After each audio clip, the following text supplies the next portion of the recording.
This is truly the ultimate example of surviving on water. In just 6 months, Prince built a massive floating palace spanning hundreds of square feet on a secluded lake. On his raft, he not only grows rice and all kinds of vegetables, but he has also built a chicken coop and started fish farming. With such an abundant food supply, if he could reproduce alone, perhaps an entirely new tribe could have been born here. One day, while bathing his dog, Prince rescued a tiny bird as well.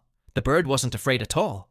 But Prince knew it's not easy for one man to gather enough food day after day. That's why he constantly looks for new ways to expand his resources. He collected hollow tree logs, filled them with soil, and anchored them into the lake, turning them into floating gardens. The plants he brought with great effort adapted quickly, and with the weather on his side, they began to flower and bear fruit. Within days, his raft turned lush green. With the food problem easing, he decided to expand his fish farming. Using bamboo and wood, he built a giant fish trap. Once the fish swam in, they couldn't escape. The trap worked quickly. He caught several large fish.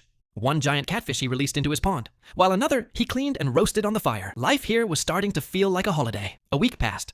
His vegetable garden grew fast. He built a shaded hut with a roof that would soon be covered with vines. Beneath it, he created a space to sit and relax. From the roof, he also hung food to dry, like bamboo shoots that he could store for later. Even better, the lake itself had wild rice growing in it, solving his need for carbohydrates. To expand further, Prince built a new floating platform from logs and barriers, filled it with soil, and planted rice. This floating farm would provide enough food for an entire year. Days later, he crafted another fishing trap, this time lighter and more efficient. He baited it with small fish. Meanwhile, he discovered plenty of crabs near the riverbank, an excellent source of protein. Soon enough, his trap caught a 3-kilo fish and a wild carp. He placed them in his pond for the future. For lunch that day, he boiled and ate the crabs. Even though the meat was little, there were so many that he ate to his fill. This was survival.